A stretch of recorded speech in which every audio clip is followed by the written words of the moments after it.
Naunsa naman mo, ha? Mga ex-marines, bumaliktad na. Ha? Tanaw, no? Mga kapuso, binabawi ng ilan sa mga nagpakilalang dating bodyguard ni Zaldico ang nauna nilang pahayag na naghatid sila ng mali-maletang pera kina Pangulong Bongbong Marcos, dating House Speaker Martin Romualdez at iba pa. Nakatututok si Marie Zumali. Noong February 2026, lumabas sa publiko ang 18 mga lalaking nagpakilalang dating security ni dating Congressman Zaldico, ang ilan sa kanila mga dating Marines. Sa kanilang affidavit, sinabi nilang naghatid umano sila ng mali-maletang pera kina dating Speaker Martin Romualdez, kay Ko at maging kay Pangulong Bongbong Marcos. Apat sa kanila humarap sa akin kanina. Ang sinabi nila sa akin, binabawi na nila ang mga nauna nilang sinabi at Binabawi na nila, ha? Astilan, ha? Naunsa naman mo, ha? Asa naman inyong mga prinsipyo, ha? kwento. Gusto lang po namin mag-recant na po, ma'am, at para mabinabawi na po namin yung mga unang salaysay namin. At gusto na namin pong manahimik dahil sa ngayon ay tad kami ng mga kaso, mga banta sa buhay namin. Kaya pag-isip-isipan namin na binabawi na po namin yung mga salaysay po namin.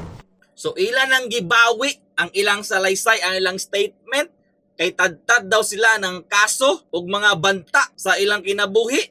Ha? So meaning, gihadlok. Di ba? Na ay naghadlok. Or, nakadawat na sad og maleta. Ha? Astilan. Wala, lagi din na mauni. Ha? What is happening in the world? Ha? Padayonon. Bakit niyo gustong bawiin? Hindi po totoo yung mga ibang sinabi na po namin. Binabawi po namin lahat yung salaysay na nagatid namin. At hindi totoo po yung sinasabi namin sa unang yun. Bakit niyo ngayon sinasabi na hindi totoo?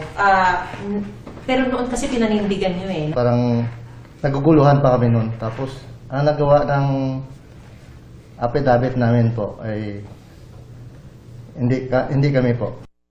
So ingon sila, dili daw tinuod ang ilang gipang istorya. Ha? Ay nako, pastilan. Ha?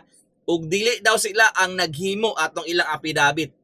Ha? Naa daw naghimo ug gibayran daw sila og kwarta. Ha? Ay nako. Ha?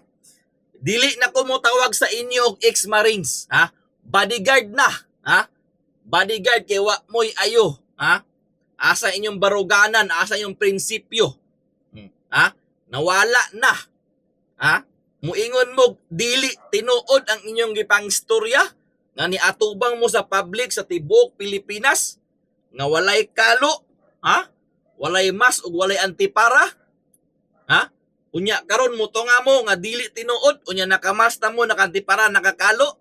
Ha? Ay ambot. Where's the logic? Ha? Yaningon mo, wala mo nagdalag mali-maleta kang Zaldico. So unsa man tong video ni Zaldico? Nganingon siya nga nay dagan mali-maleta ng kwarta. Ito, fake news? Ha? No? Astilan. Ay nako.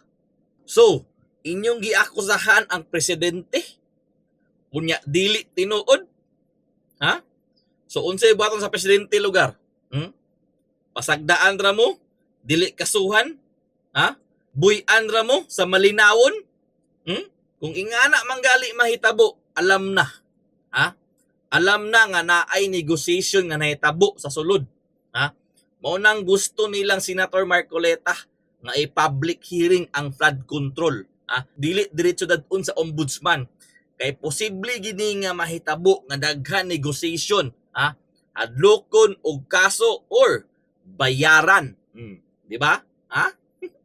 Para mahuman ni nga istorya, anila. Ha?